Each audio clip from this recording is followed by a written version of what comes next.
šī attieksme pret vēsturisko mantojumu, kā pret kaut kādu svēto govi. Pasargdies, es negribu teikt, ka jājauc nost tās vecās mājas.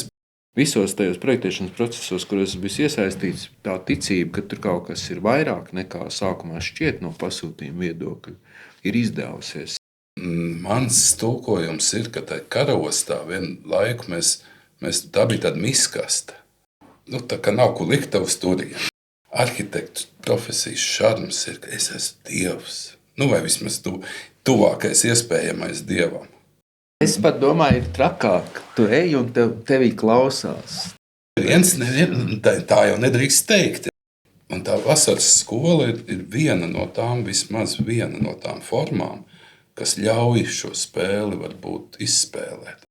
Iet tik un dar, te jau redzēs, kas iznāks. Tā arī ir.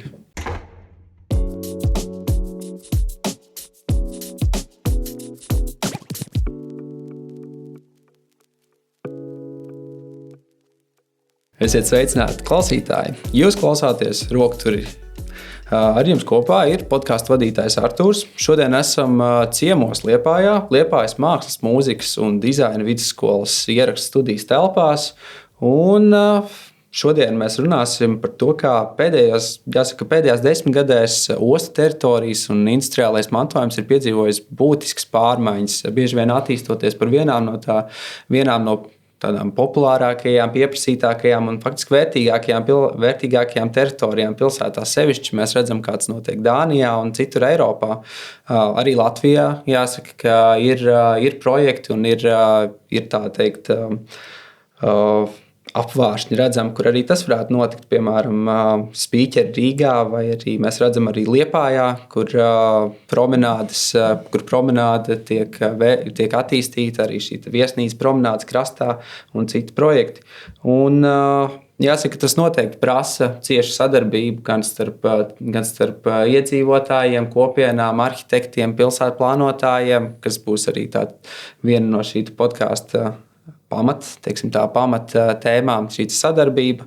Un treškārt arī es vēlos akcentēt to, ka šis podkāsts nāk kā gatavošanās RTU vasaras skolai, kas notiks šajā vasarā Liepājā, attīstot arī šīs vēsturiskās ostu teritorijas. Un vairāk informācijas par to jūs varat atrast RTU Instagramā un Facebookā. Tātad, labi, ķersimies pie lietas. Tātad jāsaka, abi kungi ir liepājnieki, es teiktu, sirdī un arī darbos. Tātad pirmkārt vēlos iepazīstināt ar Uģi Kauguru, kurš šobrīd ir Liepājas pilsētas arhitekts, vairāk kārtīgi pieredze pilsētu plānošanā, teritoriju attīstības jomā, kā arī jāsaka strādājis kā mācības spēks arī RTU un Latvijas universitātē. Sveiks, Uģi! Saki. Un Agris Padēls Līns ir prakticējošs arhitekts, arī ar lielu pieredzi arhitektūras, interjera un industriālo teritoriju atjaunošanas projektos. Šobrīd strādā pie Liepājas promenādes kreisā krasta attīstības projekta un ir Liepājas mūzikas, mākslas un dizaina vidusskolas arhitektūras nodaļas vadītājs. Sveiks, Agri! Sveiki!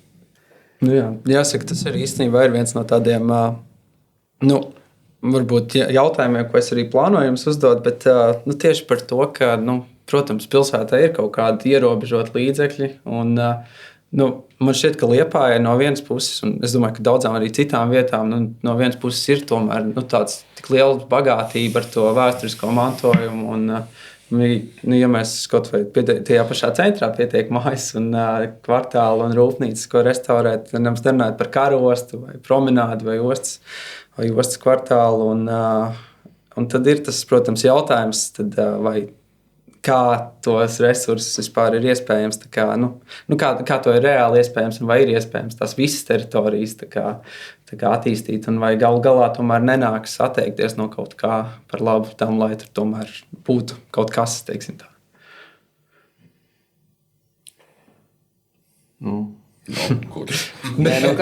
Tas uzkrājums, viņš jau nav tāds bez iemesla. Pilsētas lielums ir radies vairākos etapos, dažādu lielumu pilsētu un bijuši kaut kādi procesi, kas noteikusi, ka pilsēta ir izaugusi līdz tādam izmēram, kādu viņi ir mums pazīstami šobrīd brūkoši, tāda maksimāli liela, un tam ir bijuši kaut kādi notikumi pamatā, kuru vairs nav. Tas bija dzelzceļš, kurš ienākot pilsētā padarīja viņu par rūpniecisku pilsētu, kurā parādoties ražošanai, padara viņu par industriālu mantojumu šodien pagātni. Bet šie procesi jau ir tādi nojukuši, un tā pārpalikusī saimniecība ir milzīga, salīdzinot ar to dzīves apjomu, kāds pilsētai šobrīd ir organisks.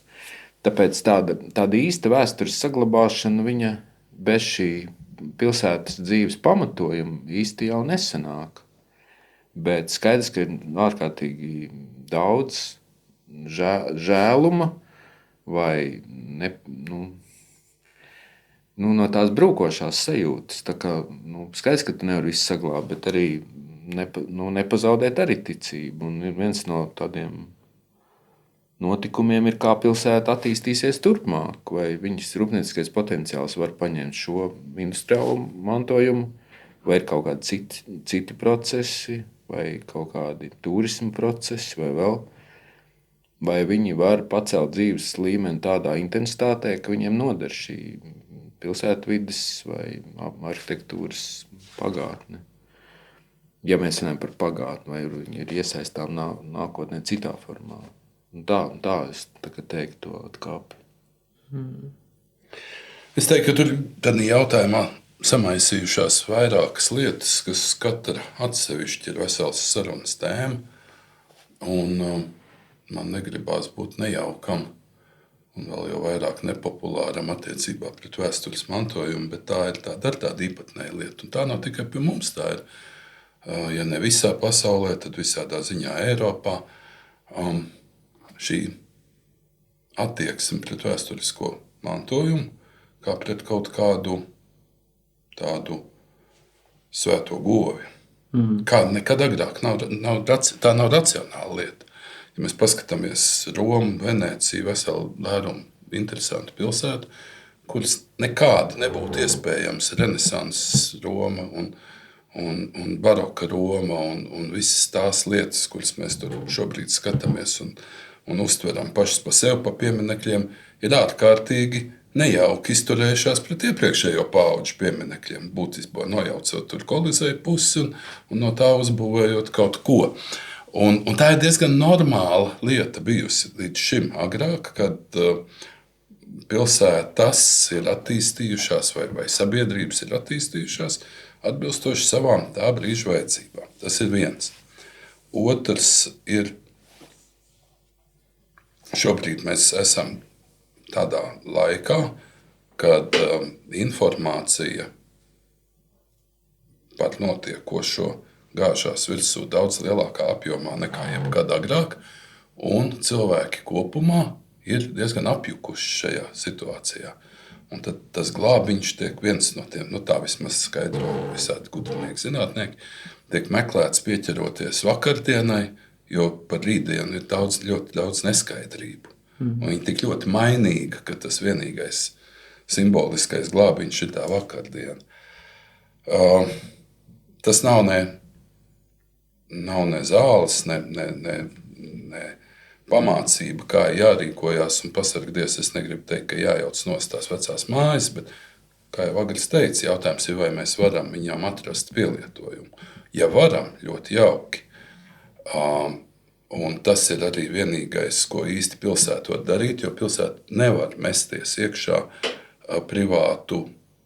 patiesībā privāti piederošu māju atjaunošanā. Var to veicināt, var stimulēt, var kaut kā iedrošināt, var kaut kādas mazas naudiņas piešpricēt, lai cilvēki sāktu, var kaut kā mācīt, ka tā ir labi darīt un ka tā ir kaut kāda labā pieredze un paraugi.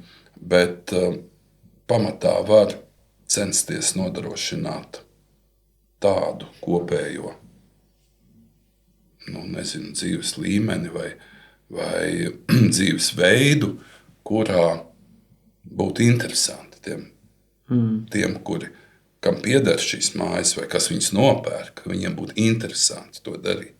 Tā skaitā pēc tam atjaunot viņas. Vai pārbūvēt, jo ne jau tikai atjaunojot vienu varam, mēs pie kaut kā nonākt. Neviens šodien negrib dzīvot tādā veidā, kā tas bija pirms 100 gadiem ar vešu uz sētā un toaleti kaut kur caur dārzam ejam. Mēs gribam viņus atbilstoši šodienas vajadzībām. Nu jā, un drusku tas process notiek, tā Liepājas darīšana, lai kādu pelta, un, protams, mums gribās, lai ātrāk viss notiek un vairāk, bet drusku ir tādā Latvijas mērogā Liepāja kļūst interesanti. Mēs, protams, gribētu, lai vairāk nāk to cilvēku šurp, bet viņi parādās, un drusku viņi parādās Jaunliepājā. Vajadzētu vēl vairāk, bet ir tie pirmie, kas Jaunliepāja varbūt vispiemērotākā, tāpēc, ka tās māja izmērs ir tāds, ka tu tur var nopirkt tādu ģimenei derīgu māju vai 2 ģimenēm derīgu māju un viņu pamazām atjaunot. Un tā kā es neesmu bezcerīgs, bet tas nav universāli, tas ir soli pa solim process ļoti. Jā, es arī pie šī uzreiz gribu piebilst, ka tā pilsēta, kur bija pirms 100 gadiem, šī vēsturiskās Abūs pilsēta, viņa ir ar citu funkcionalitāti pēc būtības. Tās bija citas funkcijas ēkas, kādas šobrīd ir nepieciešams. Un es strādāju šobrīd ar diezgan daudz privātās klientūras, kuras strādā ar veco Abūvi. Tad jāsaka, ka ir veiksme, ja viņiem ievajagās funkcija, kur sadara ar šīs vēsturiskās mājas pamat apjomiem. Un, ja mēs tur tādu viesnīcu bloku varam nodalīt, tas atbilst. Tur mēs varam piepildīt diezgan daudz vēsturiskās Abūs, bet tas ir arī nozīmē veselu tādu pagriezienu turismu virzienā, vai tas ir tas, ko pilsēta izjūt kā savu dzīvesveidu, arī nosacīt, jo piepakot pilsētu ar turismu un pārvērsties par palangu arī te nevis tā kāro. Tādā ziņā, ka šī funkcionalitāte ir arī tā dzīvā funkcionalitāte, kas pilsētē varētu būt interesanta, kas viņu nepadara par muzeju vai par kādu citu raksturu pilsētu, kas tikai sentimentāli mums varētu likties no malas patīkami, ir ļoti būtiski. Un tas ir tas, ko Uģis saka, vai šī dzīve, kas šeit ienāk, ir patiešām dzīve, vai tā nav tāda pusmirusi instalācija. Un lūk, un man liekas, ka šeit ir atbildes, ka tā nodarbinātība droši vien ir tas veids, kas viņu padarīs par iespējamu. Jā, un ja mēs atgriežamies pie tās tēmas par linoleju, ļoti žēl, ka linolejs nobruka kā veids, jo tanī brīdī, kad viņš nobruka kaut kādos 90. Beigas. Tas, es nezinu, vai tas bija vienkārši pašas netūredzība vai kādu varbūt konkurentu spiediens, bet tobrīd likās, ka korķa linolejs ir aizgājusi vakardien. Tāpat kā cukurs. Jā, līdzīgi varbūt. Un tagad izrādās, ka korķa linolejs ir baigi forši, un tur var atrast kādus iespējams, ka šodienas skatījumi viņi būtu atraduši kaut kādu nišu un ne tādos apjomos, bet mazākos, bet varētu kaut ko darīt. Bet, diemžēl, tas ir nobrucis. Un maz ticams, ka tieši tādā veidā tas varētu atnākt atpakaļ un tādā apjomā, kāda tā bija. Un šodien, kas ir tā funkcija, kas to varētu aizvietot? Diez vai tā būs viesnīca tādā vietā. Arī paskatāmies citas pilsētas, kuras nav. Labi, mēs parasti skatāmies uz tām centrālajām, Kopenhāgena un tādas, kas ir tādās foršās vietās. Bet, ja mēs paskatāmies tajās pašā Dānija, Somija, Zviedrija, kas nav centrālās pilsētas, viņiem tās pašas problēmas ir. Viņiem ir lielāka, labāka ekonomija, jaudīgāka, bet problēmas jau ir tās pašas. Un, teiksim, tas bija laikam Somijā, Vāzā, ja nemaldos, arī tāda rūpnīca līdzīga, pat mazāka nekā mūsējā, kur vienīgais, ko viņi varēja izdarīt, viņi kaut kā piedabūja valdību, centralizētu investīciju, kas tur uztaisīja kaut kādu universitātes filiāli, vai es precīzi nezinu, un tādā veidā paņēma galveno tilpumu no tās ēkas un iedeva kaut kādu funkciju, kas viņi spēja piepildīt, un tad tas pārējais tā kā pavalkās līdzi. Bet tas galā nav vienkārši tāds, teiksim, tā izdomas jautājums. Nu, varbūt problēma ir tā, ka nevar iedot, nevis ka nevar iedot funkciju, bet ka nevar iedomāties, kas ir tā funkcija, vai trūks varbūt tās, teiksim, fantāzijas, vai varbūt arī tiem profesionāļiem trūkst izdoma, lai spētu vispār strādāt ar viņu un palīdzēt tiem cilvēkiem atrast kaut kādu jaunu virzienu, ar ko tur strādāt. Nu, tas ir roku rokā. Nu, tā izkustināšana ir tāds vispārējs virpulis, kurš kustās gan no profesionāla puses, gan no sabiedrības puses, gan no augšanas puses, no jaunības puses. Tā ir tāda iniciatīvas rosināšana. Un man liekas, ka to nevar izdarīt kaut kā abstrahēties no sabiedrības. Man liekas, ka arī dzīvojot Liepājā ļoti daudzus gadus, šķiet, ka arī pati sabiedrība kādreiz ir kūtra rosināt procesus un būt aktīva savas dzīves dibināšanā. Viņi bieži vien, man pat ir tāds novērojums, ka Liepāja ir periodiski sasniegusi kaut kādas tādas izaugsmes periodus, ka sabiedrība bijusi ir savaudzināta ar savu dzīvesveidu, un tad viņi ir kaut kā uzsēdusies šiem panākumiem un tā kā noploku. Viņi tā kā patērē savus panākumus un pati nerosina savu dzīvi tālāk. Man liekas, ka arī Liepāja piedzīvoja kaut kādu brīdi tādu pagrimumu sabiedrībā, kura pēc tās ajājā Liepājas perioda kaut kur tā kā iemiga pašapmierinātībā, ka mēs esam baigi foršie. Un man liekas, ka pat viņi ir atgriezusies tādā intensitātē, ka viņi sāk atkal atgriezties pie tādas dzīvības rosināšanas. Tā, man liekas, arī ir sadarbība, kur visas puses ir iesaistītas, un ticība, ka tur kaut kas izdosies, ir ārkārtīgi būtiski. Vismaz visos tajos projektēšanas procesos, kuros es biju iesaistīts, tā ticība, ka tur kaut kas ir vairāk nekā sākumā šķiet no pasūtījuma viedokļa, ir izdevusies. Sākot ar viesnīcu promenādi, kur neticamā veidā tomēr neviens negaidīja viņas tāds centrālos panākums kādreiz. Starp citu, lielisks projekts. Jā, ļoti sens jāatzīst. un neviens negaidīja, ka viņi veidos tik nozīmīgus paralēlus procesus, ja, kad piesaistīs kaut kādu interesi. Un tā ir vairāk tāda notikuma, kur man šķiet, ka tā nogaidošā daba sabiedrībai arī ir traucējoša.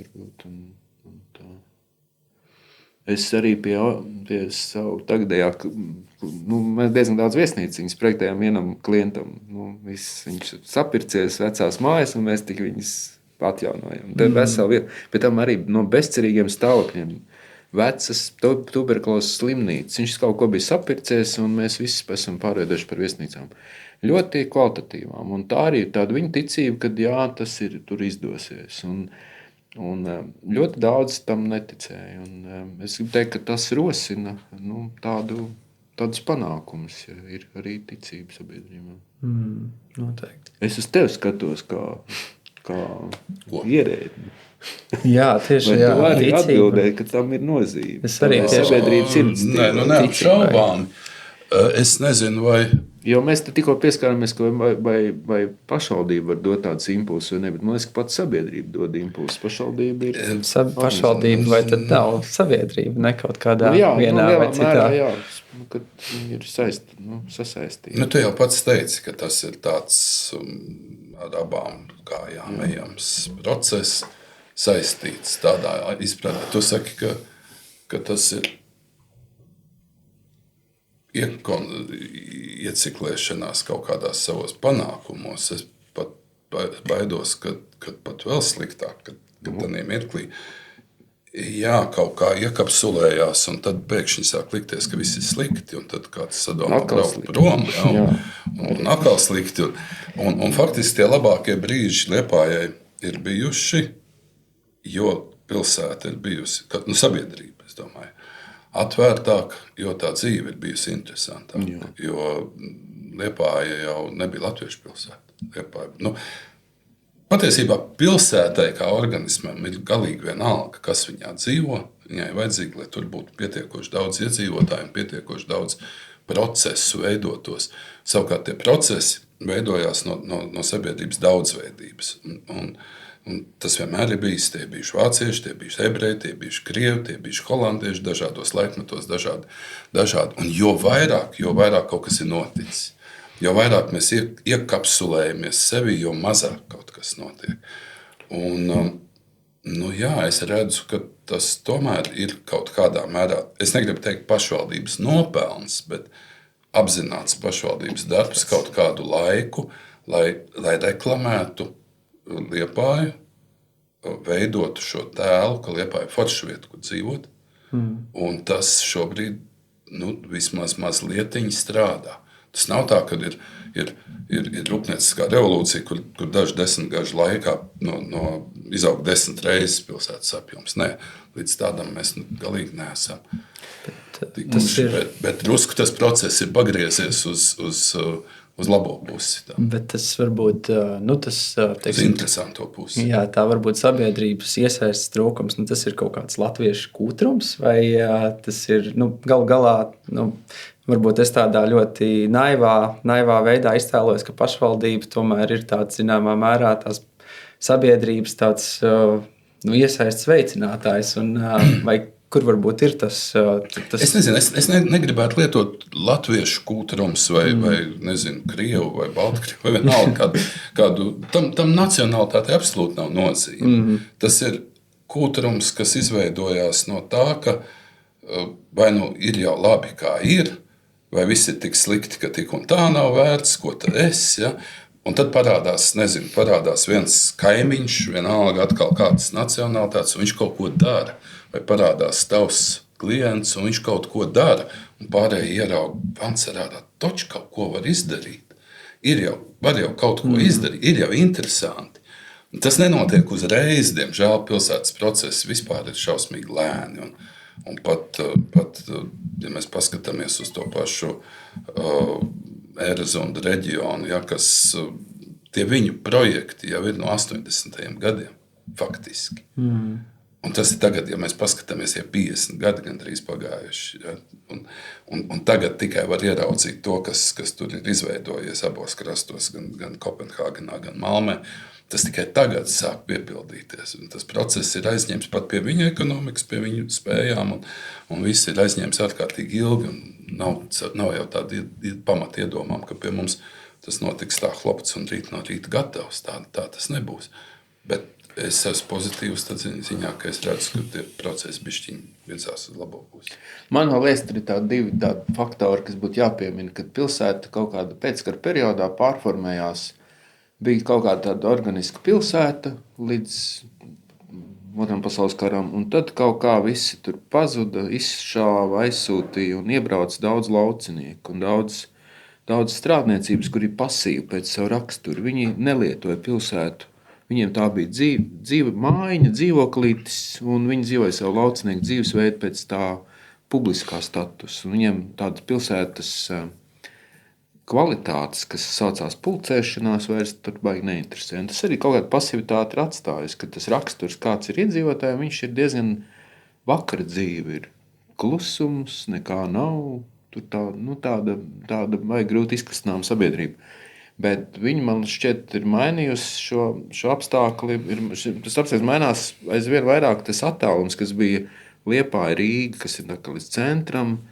Bija kāds garš, es jau tur gadus 20 braukāju šo attālumu reizi nedēļā, un viņš vairs nav tik garš, jo tā digitālā pasaule viņu ārkārtīgi pietuvinājas. Un tas ir ļoti jūtams, un tā sabiedrības daba mainās, jo viņai tā intensitāte pienāk caur šiem digitāliem aspektiem. Es tā ceru. Tad viens no tādiem teiksim, es tā vienkārši saprotu no jums abiem, ka viens no tiem pamatrādītājiem, kas veicinātu pilsētas attīstību, ir aktīva pilsoniskā sabiedrība, ja varbūt nevalstiskās organizācijas, kā mēs varētu varbūt mūsdienās viņas dēvēt. Un tad, laikam, tas jautājums tomēr būtu, vai tomēr nepiekrītat, ka šīs nevalstiskās organizācijas vai aktīva pilsoniskā sabiedrība ir tas, kas tomēr, teiksim tā, var pacelt pilsētu augstāk.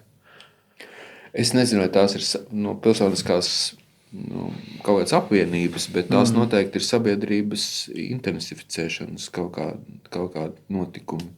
Jeb mana personiskās iniciatīvas veicināšana kaut kādā veidā atvērtība, kur, un tas Liepājnieku raksturs ir drausmīgi grūts.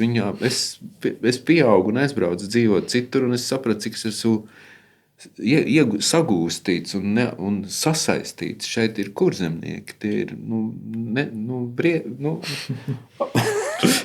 un tas viss ir jāatrājas, lai viņi dzīvotu intensīvu pilsētas dzīvi. Jā. Jā. Par to pirmo, ko tu teici par tiem lauķiem.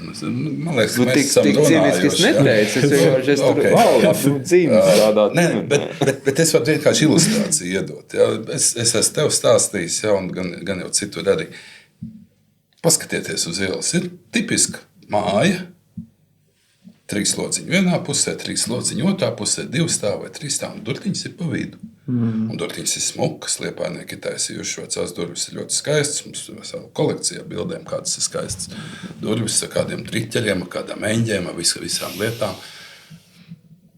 Un kādreiz tas cilvēks, kas tur dzīvoja, viens, vai viņam tā bija viss māja viņam vienam, vai viņam bija tikai dzīvoklīts, bet viņš cienījami izgāja, sapucējies, uzvilcis smukus zābakus, galošas, kas tur viņam bija, ancuku, meteli, cepot galvā, lietus sargs, izgāja pa ielas durvīm uz ielas. Piedalījās ielas dzīvē. Un, ja jūs paskatieties, kas tagad, ne tikai tagad, tas jau ir visā tādā ilgstošākā periodā, šīs durvis pie iespējas tiek aizbūvētas ciet. Ja viņas nevar aizbūvēt, viņam aizliek skapi priekšā, iekšpusē un staigā cauri pagalmu. Kas ir normāli, tas nav slikti, bet tas ir Kurzemes sēta. Jā, lauci. Ar ieeju no pagalma. Tā ir cita dzīves filozofija. Tur var antropologi rakstīt droši vien disertācijas, kāpēc tas ir tā. Tas nav ne labi, ne slikti, bet tas rezultējās tajā dzīves stilā, kur es gribu dzīvot. Vai es gribu iet laukā uz ielas un piedalīties ielas dzīvē, vai es gribu savā pagalmā tusēt un dzīvot pa pagalmu.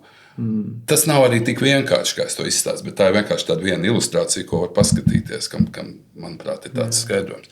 Bet par tām sabiedriskām organizācijām, cilvēks jau ir tāds sabiedrisks lopiņš, jebkurā droši vien vairāk vai mazāk, katrs ir individuāli, bet kopumā, mēs esam sabiedriski, un tas ir tā bijis arī Allažiņa vēsturiski, ir kaut kādas ģildes bijušas, kaut kādas biedrības.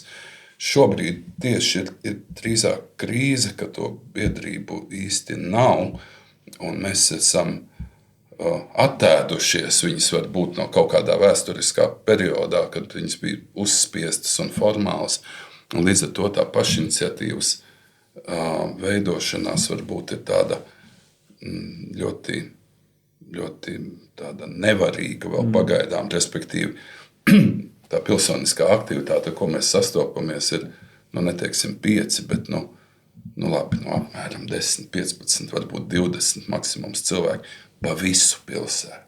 Lai kur tu netaisītu kādā tur apkaimē kādu pasākumu, tie paši vien jau tur ir. Nav tā, ka ir katrā apkaimē 20 cilvēki, un tad būtu tā aktivitāte, kad viņi varētu iestāties par kaut kādām. Tie ir apmēram tie paši. Labāk ir tā, nekā nav nemaz, bet tāda milzīga tā aktivitāte nav pagaidām. Bet arī varētu viņi veidoties. Es zinu, ka Jaunliepājā tur šobrīd kaut kas burbuļo. Karostā šķiet, ka arī diezgan aktīvi. Jā. Jaunība izglābs, tā pulcēsies un izglābs, protams. Tas ir tāds dzīvesveida jautājums, un tas arī varbūt ir veicinošs vai tikai novērojošs, bet par Linerai fabriku domājot, kā mēs iesākām, un tas vēl nebija mikrofonos, tad tomēr man šķiet, ka tās iniciatīvas, kur arī pašvaldība šobrīd ir organizējusi un atvērsi Karostas promenādi, tas ir Jaunliepājas promenādi, publiskai pieejamībai. Tas nozīmē, zināmā mērā, šīs teritorijas atvērtību. Tas ceļš uz to, ka dažas šīs industriālās teritorijas, kuras ir vienkārši bijušas nobloķētas un ieslēgtas nedzīvē, kaut kādā veidā tiek atvērts apritē. Turpat ir vecāka tomēr viņas vienmēr bijuši neērti un cik viņi bijuši pateicīgi nolikvidēt. Un tomēr tas etiskais aspekts nelikvidēt šo mantojumu nozīmē, ka tur tagad roka atkal miršos un viņi ir dzīvi un kopti. Un tas nozīmē arī tur tā bezcerība nav tāda, ka tāpēc viss ir jānograuj. Un man žēl, kad kādreiz pārsteidzīgi viņas paredz, ka viņas mums nenoderēs dzīvē šīs teritorijas. Un tomēr man šķiet, ka ir varbūt jāsagaida savs laiks. Es kaut kā cerīgi skatos uz šiem dažiem panākumiem, kas dzīvē ir notikuši. Es cerīgi skatos, kad ir iekustināmas teritorijas. Arī kurs teritorija, kur šobrīd ir nākošā aiz metalurga, ir kaut kādā veidā izkustināta. Viņai arī ir procesi, kuri viņu paši attīsta tālāk. Iniciatīva. Tieši tā, viņi kādu ilgu laiku bija arī iekapsulējušies kaut kādās savās senās, patiesībā falšās iedomās par aizgājušo zvejniecību, aiz kuras slēpās pavisam citi cilvēki ar citām interesēm, vai varbūt ne ar kādām interesēm, viņiem vienkārši ērti tur bija sēdēt. Un nebija nekāda īsti nec vajadzība, nec domas lidojuma par to, ka varētu tas būt arī savādāk. Un laimīgi šobrīd ir citas paudzes cilvēki, kas saskata citas iespējas, par kuras runājot. Ja kaut kā līdzīgi nomainītos tam linolejam, tie abstraktie, viņi ir abstrakti, viņi tur nav īsti saimnieki, viņi ir kaut kādi formāli ir, bet viņi nav nekādi ieinteresēti kaut ko meklēt, viņiem ir vienkārši aktīvs kaut kādās rēķina grāmatās un tas arī viss. Un nav jau arī tā, ka kādam citam būtu ļoti ģeniāla interese, tad jau atrastos kāds, kas viņu nopērk un investētu. Tas pietiekami riskanti ir paziņot, ka rīt no rīta tur būs vieta viesnīcai vai es nezinu, kam biznesa centram. Nav nejausmas, bet katrā ziņā tas process, ka mēs dabonām vaļā kaut vai no šī gala, bišķi kaut kādu pieeju, ka mēs varētu dabūt vaļā Kalpaka ielas galu pret Krastmalu. Tas dod kaut kādu iespēju tur notikt kādiem citiem procesiem. Varbūt, ka paspēja vēl. Skaidrs, ka paspējas. Vēl mūsu dzīves laikā paspējas. Mēs to gribētu redzēt.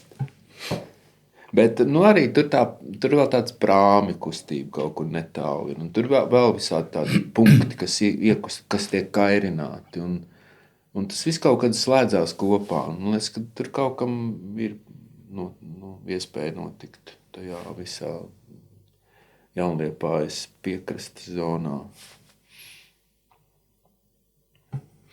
Absolūti. Pasaki jā. Protams. Redz, multiversos. Viss jau ir noticis, jau pastāv vienlaicīgi. Paskaties, Tikai jautājums ir, kad mēs tur nonāksim. Tas viss, ko tu saki, jau pastāv. Bet tomēr mēs nevarētu teikt, ka tomēr jāattīst arī citas apkaimes, Jaunliepāja, arī tur tāda ne tikai varbūt centrs un tas tuvais. Tas šķiet, ka varbūt tā puse varbūt nav tik liela prioritāte. Tas virpulis jau griežās vien tālāk. Ja viņi sāk kustināt, viņš izgriež tos viļņus. Man šķiet, ka pirms gadiem 11 nelikās ticam, kad Uģis atvēra to promenādes pirmo līniju, kur mēs tagad pazīstam kā pašsaprotam. Tā arī bija slēgta teritorija, kurai nelikās. Neviens tādu pār to žogu neskatījās. Un šie ir plānošanas procesi un iniciatīvas, un tad tās ir pašvaldības iniciatīvas, protams, jo sabiedrība diez tur neklauvē pie tā žoga atveriet. Tāpat arī nākošie tie soļi ir kaut kādi tādi izjūti raisīti notikumi. administratīvi organizēti, bet tie virpuļi noteikti nozīmē, ka viņi ir izkustināti. Jaunliepā ir izkustējusies tādu virpuļu radīt. Man drīzāk karosti liekas tālu un nesasniedzam. Ja tā jāsaka no tāda ticības jautājuma, man tas liekas ir Es braucu uz turieni, tu esi bijis tur. Lūk, negribu. Man citā saka, karā, man vienkārši darbs tāds ir jāizbrauc, viss kaut kas laiku pa laikam apskatīties, bet es vienreiz tādu tīšu, man tā tēma bija tāda par tām apkaimēm. Un, zini, es tādu laiku tur nebiju pavandījies. Nē, tur nav laimes zeme, tur nav viss skaisti. Tur ir arī ļoti nožēlojams un bēdīgas vietas aizvien vēl. Bet kopumā es gribētu teikt, ka karosti ir cerīgāka nekā Ķempes iela. Jā, Ķempes iela vai viens otrs kvartāls ezerkrastā, kurš it kā ir labākā situācijā, it kā ir pilnāks ar cilvēkiem, it kā tur vēl visa kā ir kopējā bilde tāda. Tāds viena etapa. Bezcerība. Tā karosti ir tā kā, teiksim taisnība. Ezerkrasts ir augstāk, bet viņš iet tā kā uz leju, bet karosti ir zemāk, bet viņi iet tā kā uz augšu. Bet lūk, to tomēr nosaka tā vēsturiskā mantojuma sākotnējā esamība.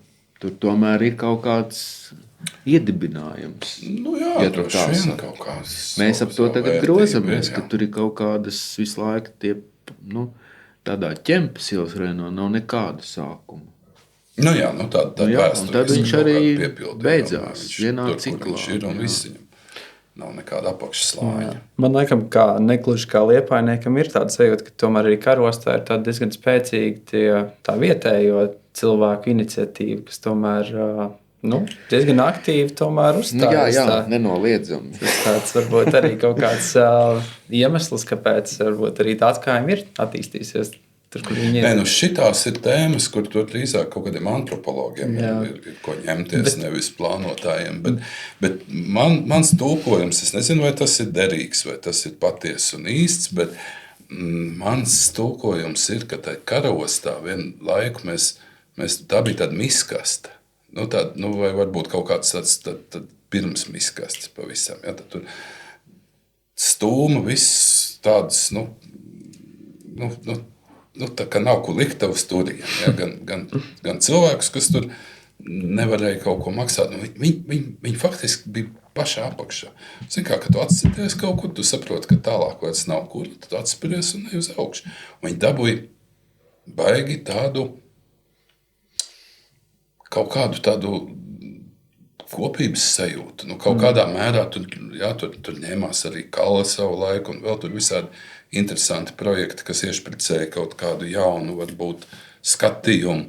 Bet arī viņi paši, man liekas, kaut kā izveidojās tāda stipra. Zin kā, ka ir ritīgi slikti, tad tu saņemies spēkā. Es nezinu, vai tā ir. Bet man liekas, ka tur drusku kaut kas no tā ir. Ka tā sabiedrība tajā karostā ir stiprāka kā varbūt citās. Tas, ko varbūt jūs arī minējāt iepriekš par tā sabiedrības daudzveidību, kā vienu no tādiem veidiem un pamatnosacījumiem, lai, teiksim, tā pilsēta varētu attīstīties. Šķiet, ka tur tomēr tāda. Jā, varbūt, ka tas ir gandrīz labs formulējums, ka tā sabiedrība pati cīnās par to savu vietu. Un, ja mēs runājam par Liepājas to centru pasivitāti, varbūt, ka tā karosta spēja izrādīt šo dzīvības pazīmi daudz instinktīvāk un spēja organizēties. Es masticīgs esmu pret to attālumu, kas tur ir aizstiepjās tālumā, un varbūt, kad viņi nekad nav bijusi tāda īsta pilsētas, viņi tomēr ir bijusi karosta, nevis kāda cita. Viņai tā organizācija bijusi tāda kara pilsētiņa. Un varbūt viņu grūtāk saslēgt ar tām struktūrām, kas ir pilsētas tāda pašorganizācija. Un tāpēc es varbūt esmu masticīgāks par viņas tādu saslēgumu, bet protams, ka viņa dzīvo. Jā, un Jāsaka, nedaudz sanāks pārlekts, bet es tomēr gribu, lai mēs arī paspējam pieskarties šai izglītības tēmai. Un jāsaka, abi kungi ir vienā vai citā veidā saistīti ar izglītību. Un, gan kā programmas vadītāji, gan arī kā darbu recenzenti. Un, man vienkārši rakstot arī scenāriju un šo visu apdomājot, man radās tāda varbūt. Un arī klausoties šo stāstu par to, cik nozīmīga ir tomēr sabiedrības iesaiste, šie sociālie procesi un aktīva sabiedrība kā tāda, es kaut kā apstājos pie domas, vai teiksim tā, Latvijas izglītībā, vismaz RTU variantā, mēs tomēr redzam to, ka no arhitekta tiek gaidīti, ka viņš ir tāds, teiksim, visnotaļ profesionāls būs speciālists, spēja radīt tehniskus risinājumus, teritorijas plānojums un tā tālāk.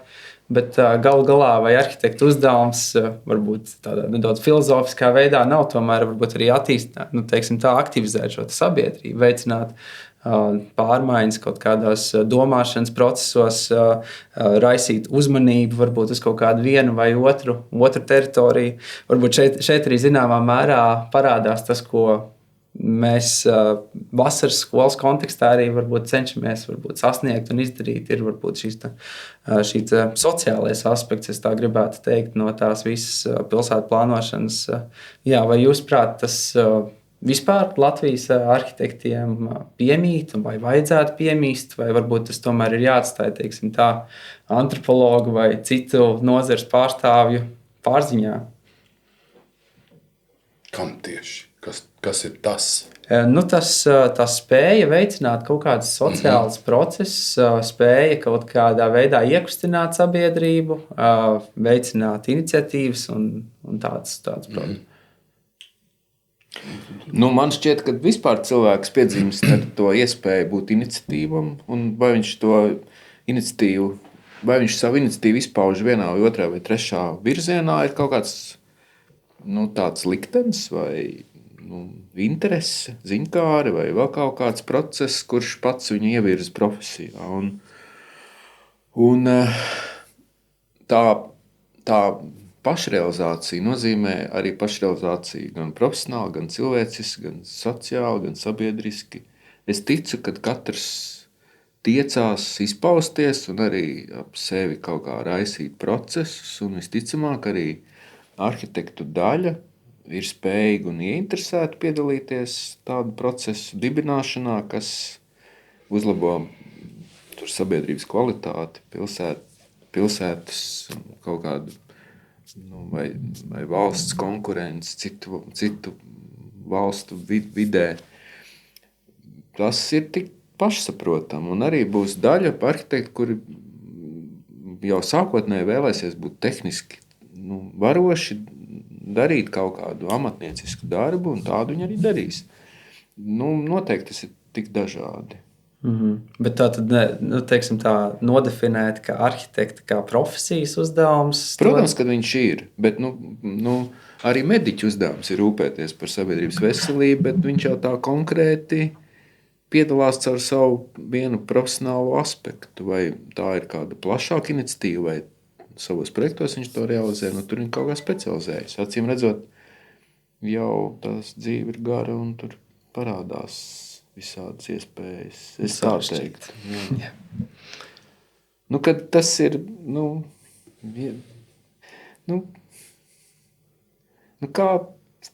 kā izrādās, tā ir. Un viss ir ārkārtīgi iniciatīva un meklē to, un tad vai kāds atsitās, vai kāds atrod to ceļu, ka viņam ir interesi, un kaut kā tas tā ir, kur piederās. Es negribētu pārspīlēt, es gribētu teikt, jā, noteikti tas tā ir, bet to var iemācīt. Nē, taču tā, kā? Vispār var. Es nezinu, vai to var iemācīt, bet to var iemācīties. Var iemācīties, bet es ar to gribu teikt, ka to nevar uzlikt kā pienākumu. Zini, kā ir ar pienākumu? Pienākums, labi, tas tā ir cita tēma, kas vispār pienākums, bet man ienāca prātā, labi, es kaut ko to jau esmu teicis agrāk, bet varbūt tāds aspekts, kas ir ārkārtīgi egoistisks, ciniski egoistisks, runājot par arhitektiem. Viņš saka, ka tā ir būvmāksla. Kam interesē būvmāksla? Būvniekiem interesē būvmāksla. Arhitektu profesijas šarms ir, ka es esmu dievs. Vai vismaz tuvākais iespējamais dievam.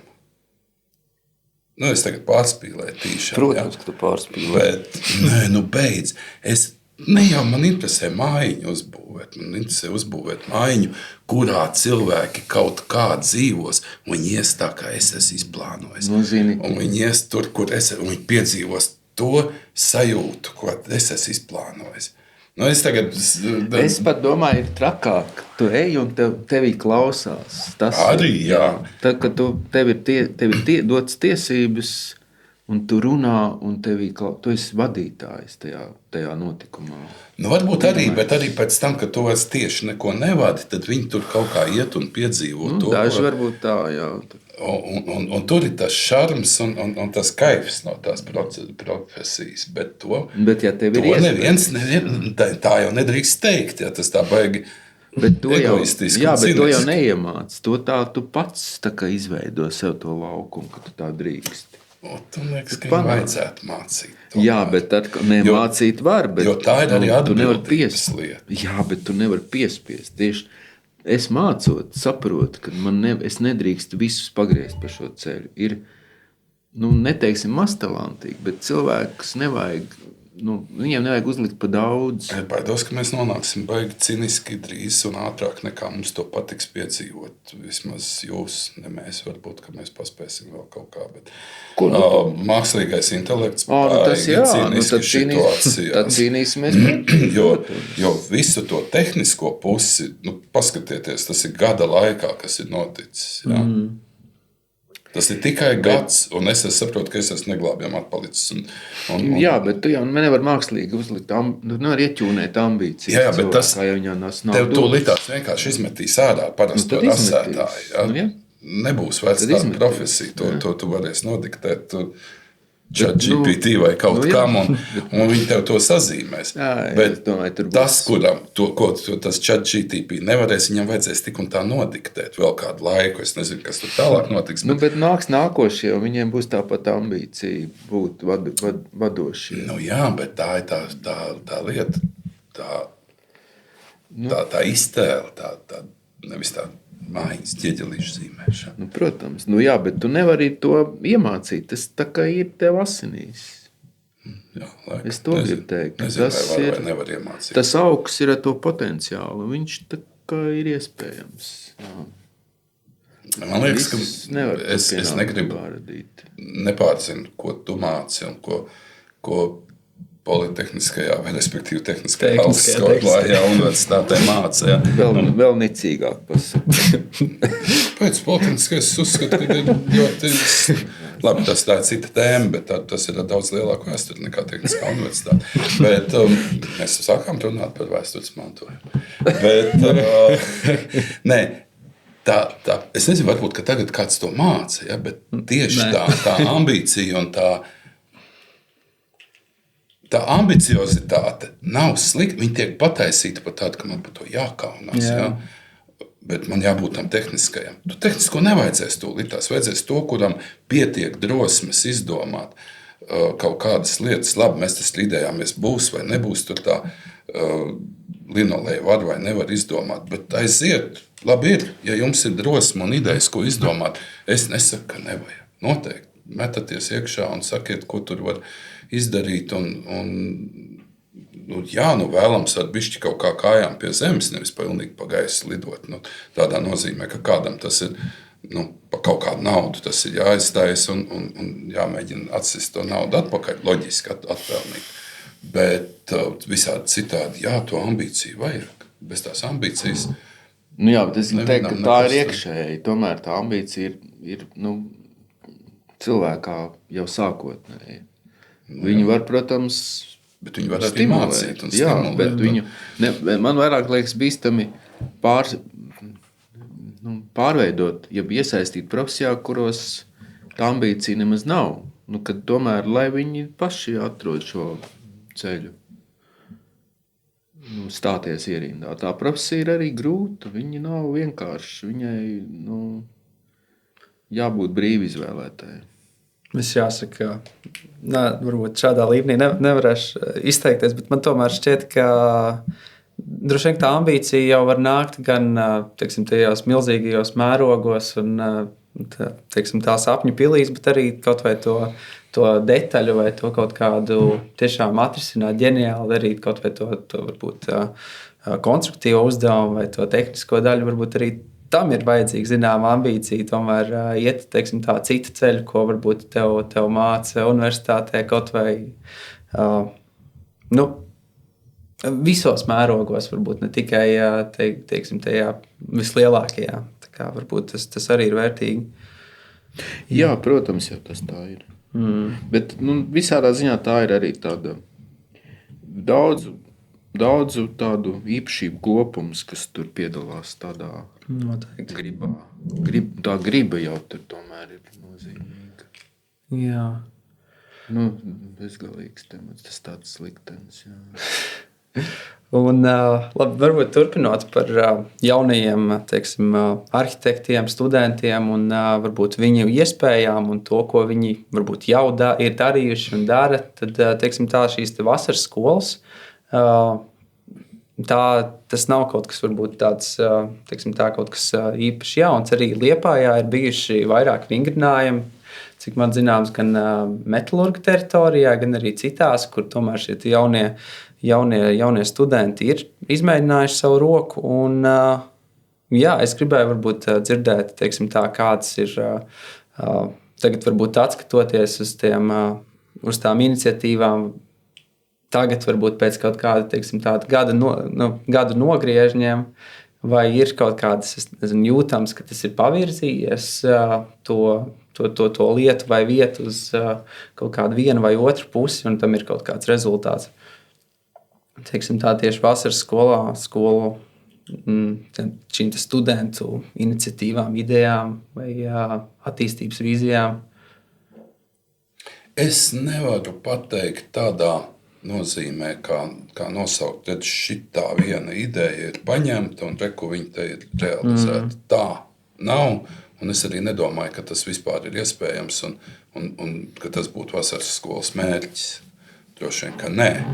Mums tur ir savi mērķi un uzdevumi, un viens no tiem ir vienkārši forši patusēt kopā, kas nav maz svarīgi. Tas arī ir, jā, bet tas var notikt dažādos līmeņos, bet arī jebkurā līmenī tā sadarbība ir ļoti svarīga. Ja? Pat ja tā ir tikai ballīte vakarā, tad šī sadarbība, no šīs arī tādā ballītes laikā var izšķilties kaut kādas labas idejas, no kurām mēs to nekad nevaram zināt, kurā mirklī viņas piedzimst un kādā formātā.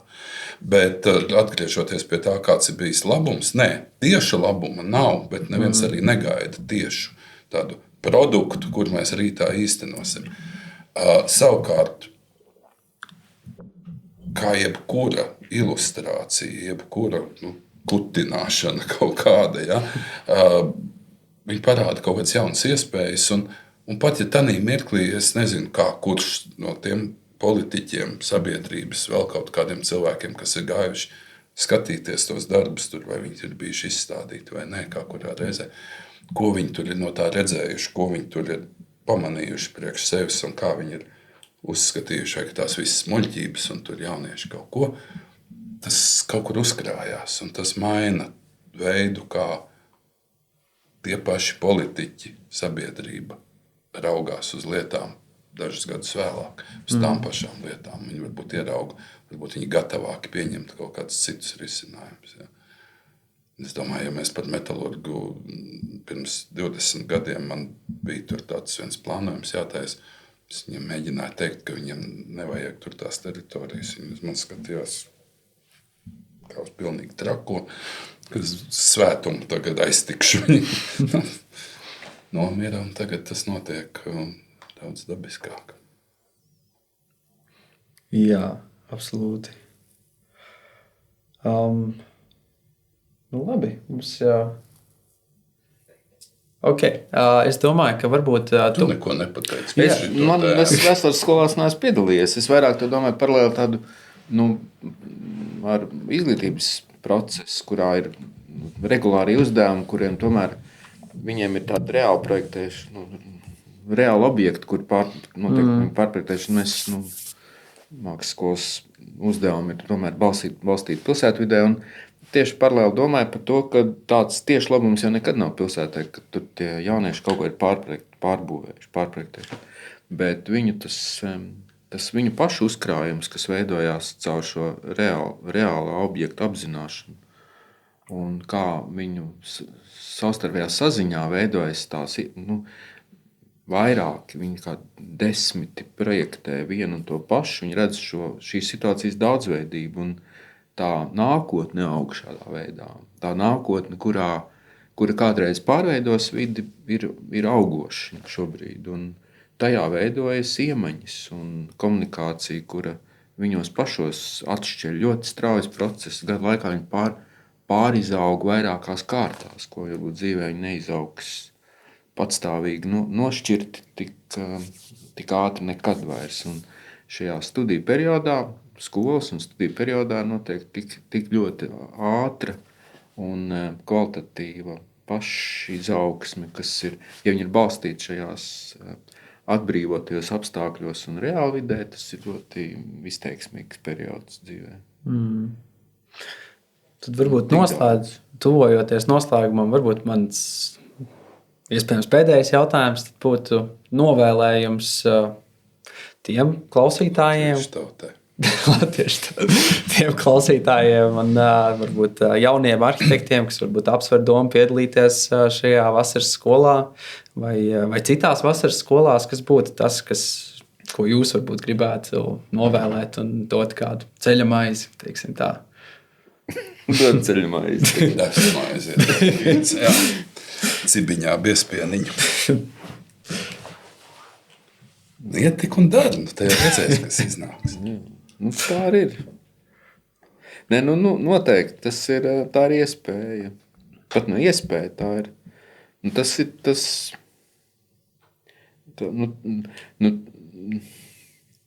Tāda ir dzīve. Mēs izmantojam tās iespējas, kuras mums nāk priekšā. Laipni lūdzam izmantot iespēju. Tas tomēr ir atgriežamies pie tā iepriekšējā. Mēs runājām par to, vai nevar mācīt to. Var mācīt. Mums neviens nemāca lāgi spēlēties. Es nezinu, varbūt jums māca, varbūt ir citas universitātes, kur to māca. Dzīve nav baigā nopietnā lieta. Dzīve diezgan lielā mērā, vismaz foršāk, ja tu vari spēlēties. Atbildīgi spēlēties, protams, bet tās labās lietas rodās tad, kad var atbrīvot smadzeni uz kaut kādu brīvu radošumu, uz to spēli. Tu vajag iekliņķējies visos tajos rūpēs, pienākumos, atbildībās.